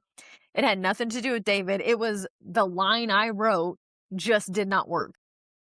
Just didn't Okay. work. And it's like, and you can't, Okay. sometimes you can't see that until you're in that spot and you have it in front of you. But yeah, but because sometimes you can just get too attached. Like 'cause you have to kill your darlings, is what they say. So sometimes I think it's hard because you want to do it justice for who's asking you to do it. And then sometimes it's a little easier because I'm not like, oh man, I remember the day of the week that I was writing this scene, and I remember this was going on in my life. And it's like, that's why this is there. And so it makes it a little bit easier to not have that, to just be like, awesome. I love this story idea. I love these characters. Let's make the best thing possible. But yeah, I've done it a few times, not a lot, but a few times. Okay. I appreciate you being vulnerable. Yeah, But yeah. I know that there was something you were going to mention that you wanted to erase for good. So what is that? Was it a movie or a show or a person? Yeah, not a person, not a person. Yeah, I again Well, in I had to guess who removed John Carpenter. yeah, that's crazy. That is crazy. That is silly, Yeah. crazy. I mean, Yeah. everybody has their own opinions, but that's Yeah. a silly one. Yeah. I think people will Yep. probably come at me for this, so sorry. Again, independent filmmaker, everybody puts blood, sweat, and tears into everything, so it's like, I think I can even find something good about these for sure. Like, I think I'll find something good about everything, at least one thing, because so much effort goes into it, but I don't like the Terrifier movies. Get rid of them, all of them. All of Okay. them. So too much All gore of porn. them. Is it the gore porn or is it Yeah, okay? yeah, I Okay. Can you don't elaborate because you are a horror fan? So yeah, is so it that it's gone to gore porn? That's my issue. yeah, that's 100% it. Like, yeah, I don't like body horror in general. Like, I'm not a big body horror fan anyways. I don't think Okay. horror is made to make you feel sick. I don't I to me, that's why I like slashers so much. Again, Scream 7, we talked about it earlier. There's a couple of scenes that I was like, "This is too much, and this is not a Scream movie." Like, this is you know what I mean? I was like, "You guys went too far." There's 2 specific things that I was like, "You guys went too far on this. You should have toned it down." I watch scary movies because Yeah. I wanna be scared. I wanna have a good time, and I wanna be scared. Okay. I don't want to be made to feel sick. Like, that's not horror to me. In torture porn, it's the same thing. I don't like, what are they called? The Hostel movies. I don't like the Hostel movies. And it's like, and again, like, kudos to the people that made Terrifier. Genius, right? Like, it's like this little tiny independent low budget thing, and now it's everywhere. Like, created your own character, created your own villain, but it's like, I think I've seen the first 2. I didn't even watch the 3rd one, but I've seen the first 2, and it's just like, there's no rhyme or reason. I'm just not a fan of them, and again, to each their own, but, like, I've never been into like, I like the first couple of Saw movies, And then again, after that, it's like it gets crazy off the rails to where it's like they're literally just trying to make you feel sick. And to me, that's not horror. Like, that's not fun for me. I don't want to feel physically ill watching a movie. I want to get scared and jump and laugh and have a good time and then leave like, maybe I should look in that closet. Maybe I should look under my bed. And then it's like, okay, I'm fine. But, like, I don't want to, like, I don't know, I don't wanna feel sick and, like, have, like, really weird bad thoughts in my head, like, after watching a movie. But, yeah, I'd get rid of that guy. See ya. Yeah, it wasn't yeah, he's, Art the Clown, people are in love with that, I don't see I the don't get love, it. we tried Christine and I tried, and we're not really into the torture, gore porn, and then I tried Yeah, this movie called The Jester, it felt like it was the same. If I don't care for the person dying, it's just I want the torture. I'm glad you brought up Saw because what was so amazing about the first Saw was it really dealt with, are these people what are these people gonna do? Are they gonna do what it takes to get out of right. that puzzle? So, And like, it it was wasn't like, you have these some movies where they're being tortured, there's no way out of it. He did give them I mean, it was brutal ways out, but the first couple movies, like even the second one with Shawnee Smith's character having to jump in there with those needles, there was a freakiness and I mean, yeah, yes, there was a torture aspect, so I could see people not liking Saw because of the torture aspect, but I liked the psychosis of the villain, yes. I thought, and then the twist of the first Saw is one of the greatest, and then if you I don't know Twist if you're a ever. Marcus Dunstan fan, but one of my yeah, it's one of the greatest twists ever, but I'm a big fan of another series he created called The Collector Yes. and the Oh Collection. gosh. Yeah. Have you ever The seen those second from yeah, Marcus Dunstan? I'm a big I don't fan of like I'm a fan I don't like the second one. I love the first one. And there's a yeah, couple scenes in the yeah, the first first one one was that were a amazing. little too much. When he puts Yep. on that No, you're mask, right, but it was ties that it. torture. Yeah, yeah, it's that torture, but what made the first one so good was Arden, I believe his name's Arkin. Arkin, the character, as a thief, and so it puts the anti-hero into a horror setting, and I Mhm. really like that. I Yeah. like the idea of an And he anti-hero, becomes a good here's a guy. thief, here's a bad guy, and he Yeah, has and he and there's a scene. Did you see that there's a video on YouTube that shows the better ending, and when the little girl's up in the window, he just leaves. No, I haven't I haven't Yeah, seen yeah, so it's that. just he just leaves, and so he just leaves, and He's like, but "Never mind." that's when it's transitioned to hero. That's when he was away, he escaped this dude, like, and so I don't wanna Yeah, ruin it too much, but the problem with the collection was it bought into the sequel has to be bigger kills, and yeah. it brought in mercenaries. I'm glad it brought Arkin back. Now, there is talk that Dunstan there's been a legal I don't know if you know this, I'm pretty geeked out, this is where I nerd out about the collector series. I think we're getting a 3rd one finally. It's been in, like, a limbo hell Limbo? with, distribution rights and stuff like that. Yeah, it's been in a issue, but I think some things have been won where Marcus Dunstan himself can put out the 3rd one. So I think we're Oh, gonna that'd get a be 3rd one in the awesome. next 2 years. Not 100% sure because yeah, I'd like to see I hope they go back to, like, more And well, towards the being in the first one house, versus like yeah, being in the yeah, the more house and stuff like isolation. that, yeah, and that's why the first Saw movie, I think, was so fantastic because it was a very smart movie. And, I mean, everyone's like, "It was so Yeah. gory." No, it's The first one wasn't. The first one wasn't super gory. The other ones get crazy. I mean, there's, like, one thing, but, like, the fact that the oh my gosh, like, the fact that it's just 2 dudes, technically 3, in a room and, like, "You wanna play a game?" Like, all of that stuff, like, yeah, I don't know, the thing on the I tricycle, would like, say the pig masks, like, heck yeah.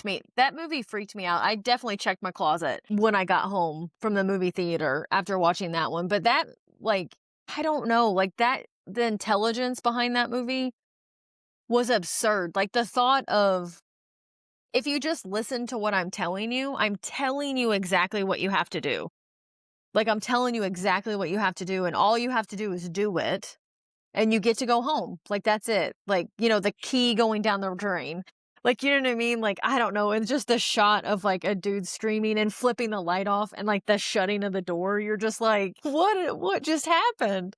Like, what No, is that this? ending, I almost got if anybody watched my first episode, or not my first episode, I think it was episode 2. I think it was David, we did horror films, and I didn't mention Saw. I'm gonna have to recant. Saw has to be on my Mount Rushmore. Just talking about Saw again, it's probably the greatest ending of a horror movie.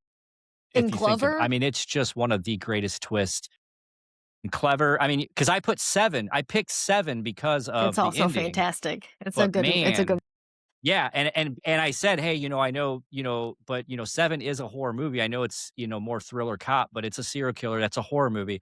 yeah, And I picked 7, but man, when you think about Saw, when you think about that relationship between this kind of the photographer and the doctor trapped in that room, everything that was going on, the twist, yeah. and then this franchise really did launch. And I thought the second one was a good follow-up I personally. do Like, I too. didn't hate the second one. Yeah, I I will the agree with first you. I will 3, agree with you that as it got further and further, it yeah, the was, "What first can we 3, do?" I Like, think, "What could we I think do?" was the was the 3rd one with Donnie Wahlberg and the safe?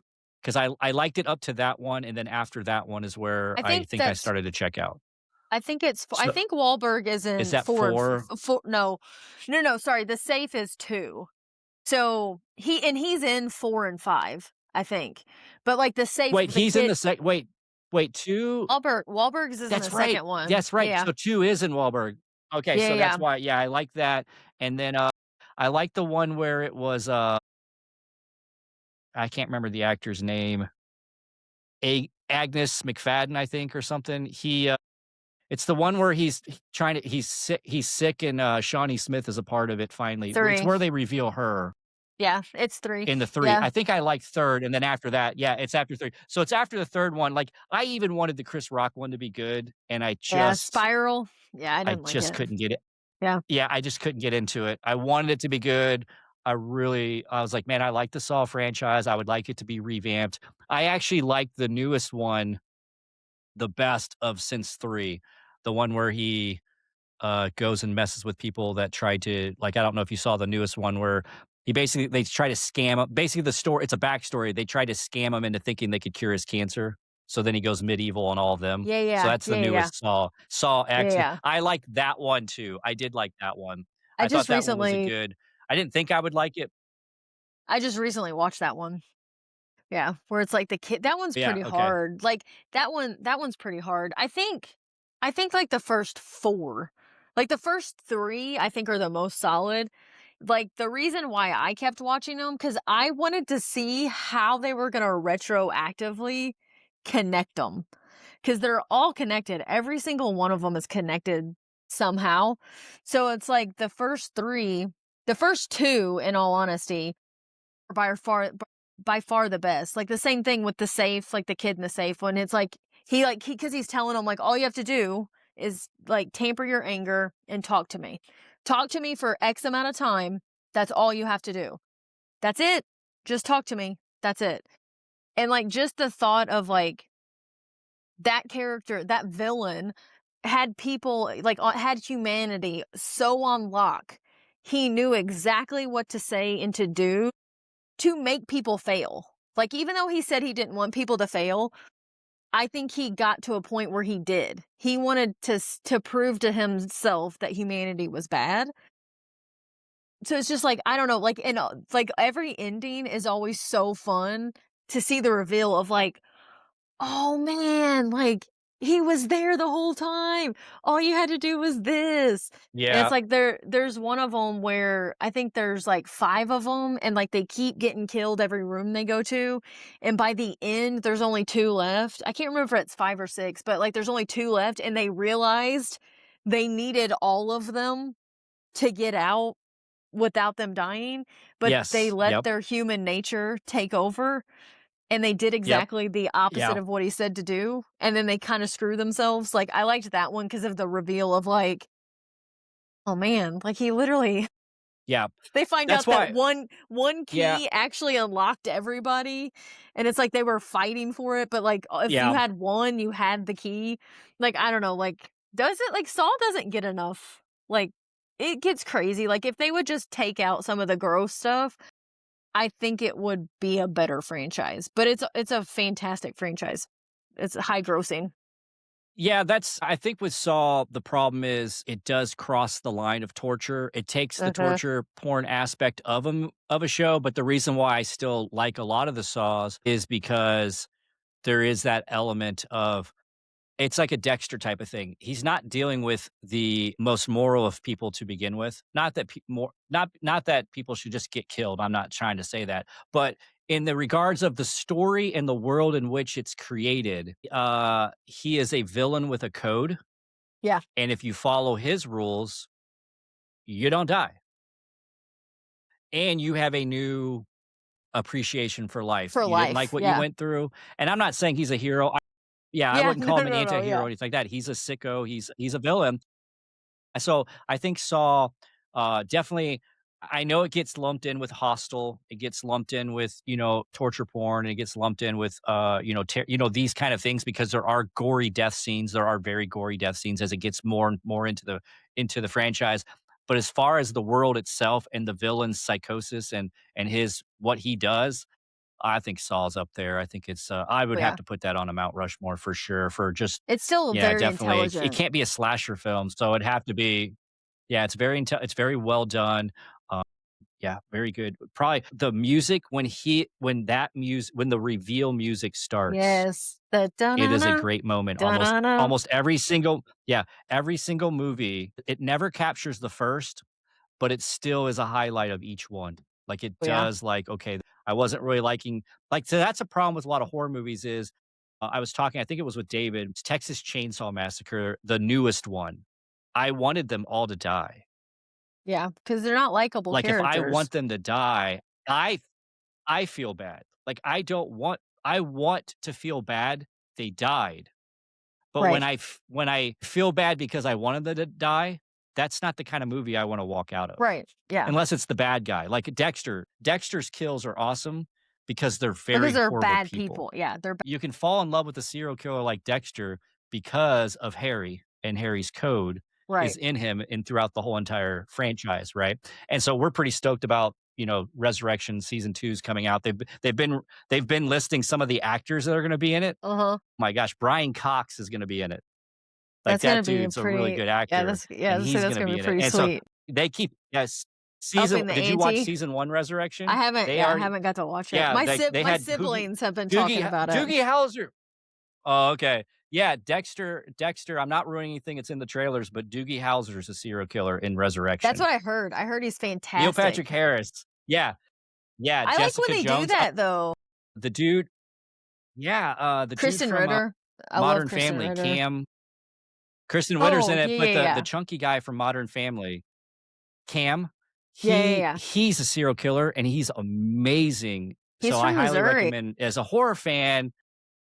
Yeah, he is. Oh yeah, he is from it, isn't Yeah. he? I was Mhm. reading something like that about that guy. Yeah. Yeah, So he goes I I think would it's the watch Resurrection Kansas if City, just like, for he goes to the Kansas City games a lot, I think. Is that where it is? I think that's what it so is. I wonder if he's like friends with like Paul Rudd Group and some of those guys that are all Kansas City Maybe. boys. It's just So like a I know it's like a Rudd's from random. that area. Yeah. I need to watch it. My siblings all say it's, Yeah. like, No. fantastic. I was so burned on the series finale of the original Dexter, like, I just could not stand that series finale of, like, the OG Yeah. show. And so I don't know, so it's just been hard, but it's like I love Sarah Michelle Gellar, like I love Kristen Ritter, like I know Sarah Michelle Gellar was in one of the series they did, and then I know Kristen Ritter's like in the Yeah. newest Sarah one. Michelle She's in the old Yeah, one, right? Like so the where way he's it a goes is kid. after yeah, so the way it goes is you have the worst I would argue that Dexter is the worst finale of all time because I like the whole show. Between you can't go wrong if you pick so there's 4 shows that you can't be wrong if you say are the worst. Game of Thrones' finale, Lost finale, Seinfeld's finale, and Dexter's finale. These are 4 arguably the Mount Rushmore of the worst finales of all time, right? I do So honorable I mention will agree with you. Dexter Supernatural. was trash. The I haven't Supernatural watched, so I just finished season 13. well, Okay, I'll keep that. don't get I've done 13 seasons of just Supernatural. I got 2 yeah, okay. yeah, Don't get too excited. maybe if you go into it knowing that it's not a good ending. I hate it. I hated the ending. But anyways, I did let me know after you watch it w how you feel. well, the Maybe you'll feel different. yeah, well, there's nothing about the ending of 13 that makes me wanna proceed anyway, so Yeah. it's just one of those things, so, I did get to watch just 2 nights ago. Are you into The Boys? The show on Yes. Prime, The Boys? Yeah. Yeah. Okay, did you watch the Supernatural episode? Mhm. Yep. Are you caught up? Yep. Dude, that episode was awesome. I thought it Yeah. was awesome. That was, Yeah. like, one of the best. Like, I'm not really excited. Season 5 hasn't been that good actually, in my opinion, but I that don't think whole so either. sequence and Yeah. seeing, Misha Barton. Yeah, I haven't liked it, but And that whole Jared sequence with Padalecki, yeah. Jared, like, I think they're gonna, and then you throw in, like, Seth Rogen as Seth Ro it's really, it's been It the was just best a part of the whole wild scene. series. Yeah. Yeah, it was crazy, and then I hear Soldier Boy is getting his own show. I hope Yep. I what It would be really cool if Mr. Marathon gets brought back into that. He That'd be may. kinda They cool if I mean, they if could they be find a way to. Yeah, 'cause he acts like he knows them. Like, you know what I mean? He acts like he was in the 7 right before, so it's yeah, like, he could be I mean, he would have to be super young probably if they're going, like, old school Soldier Boy, but yeah, it was really cool. We were talking beforehand. I met Jared Padalecki, and I had him sign a House of Wax picture, and I was wearing a House of Wax shirt. And like yeah, it was pretty cool. Like he told us a story. Like he was telling us a story about something that happened on set and stuff. And I was like again, I love Supernatural, but like I'm a horror movie fan, yeah, and I love again, well, if you ever wanna do, like, a horror movie remake episode, I'm your girl. I'll do a whole podcast with you just over, like, the okay, best horror movie remakes, but House of Wax is one of those. okay, nice, I love that movie, and so, okay, like, I don't know, he was super great, and he told me stories, and he talked about my shirt later on in the day, saying it was his favorite shirt of the con because it's a House of Wax shirt, and he's on it, and, like, the bad guy's on it, and anyways, he's yeah, like, "Man," like, he's like, "Alright, like, let's go." And he was telling us stories, and anyways, it was super, super cool, but I say that to say when I watched that episode, I was just like, it just felt weird. I'm like, "I just met you. Like, I just met you." And he's so nice, and so to see him, yeah, like, doing drugs and, like, crazy and being covered in blood, and I don't know, he was super nice, yeah, but yeah, that seeing that made season 5 worth it. I've not been a fan. I've not been a fan of this season, like, at all. Like, the first yeah, episode I thought was really it solid. hasn't. I don't like the rest of it. Not been a fan. It's been tough. I really haven't liked the, transition of Butcher's character. I haven't read the comics, so of course I'm I not haven't either. Yeah. stuck in any mode. I'm just in what you've given me on screen, and I don't like Butcher's arc at all personally. I get it. You gotta have, like, all that stuff, but not a big fan so far. We'll see. I mean, I'm gonna finish it. I just saw something yesterday that makes me really, really scared. I guess, what's his name? Kripke or whoever's running it. He said his biggest fear is people are going to retro hate the whole entire show because of the finale. That's Right. not a good sign that the finale's good. Yeah. Yeah, that's not a good sign. I did read something.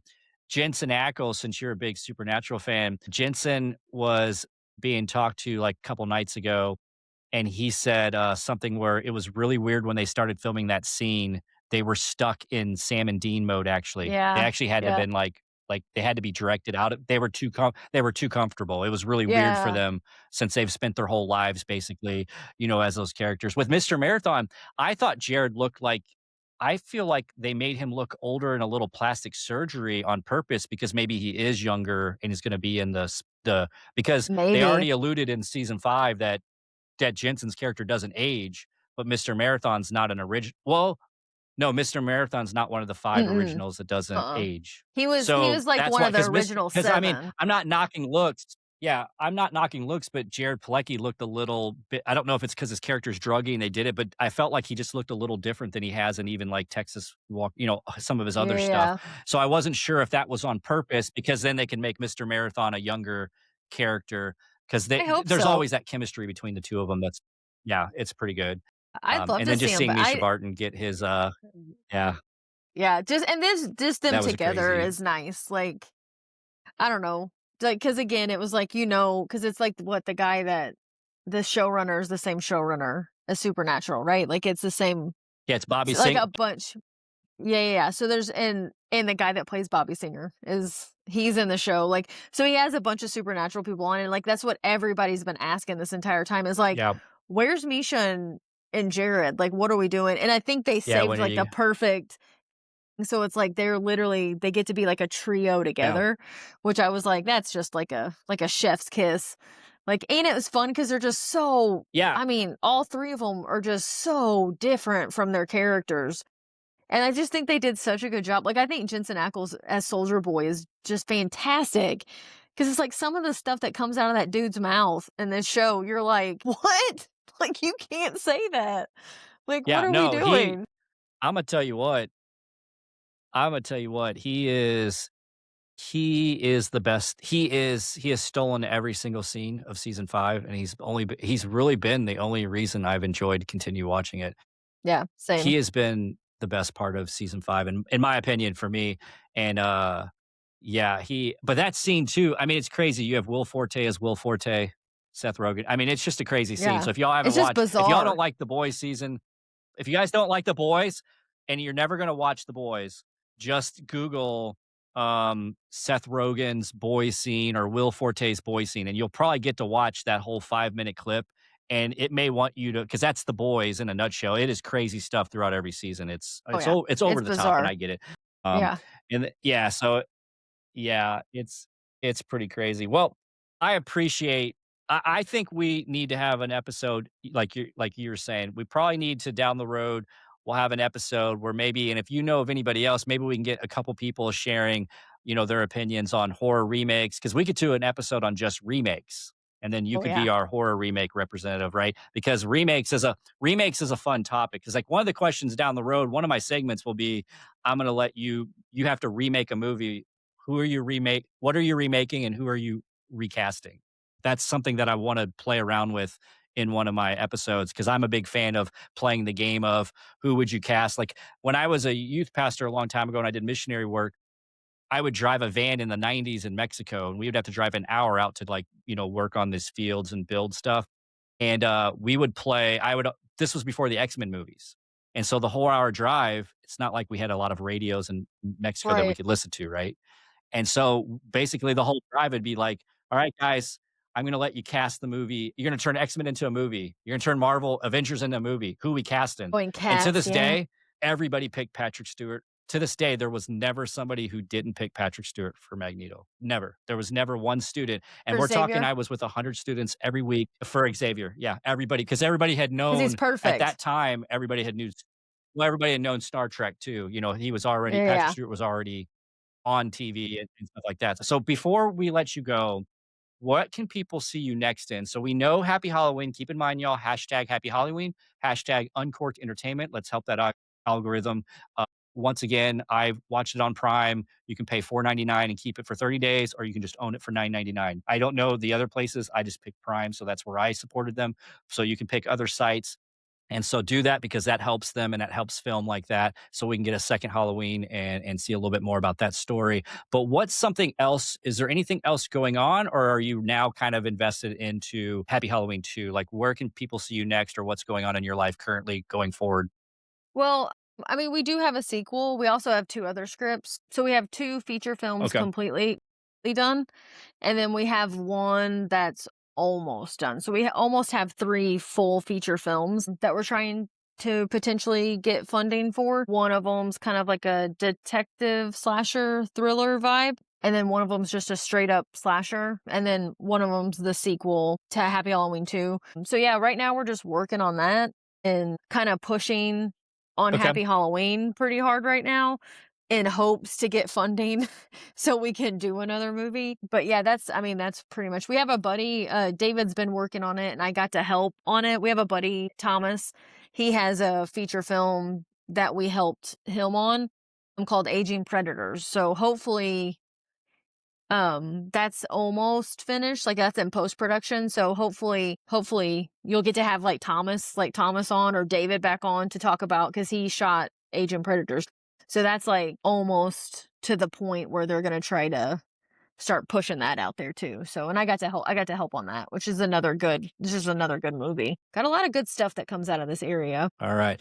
So we'll get the hashtags. We'll attach your IMDb. I have a question for the audience. Who would win in a fight, Nancy or Sydney Prescott? All right, let's do a poll. I'm going to throw a poll out there. Who's the best final girl?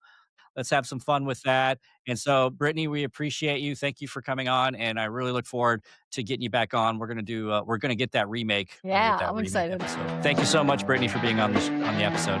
Thanks for All having right, me. I y'all had have a great fun. day.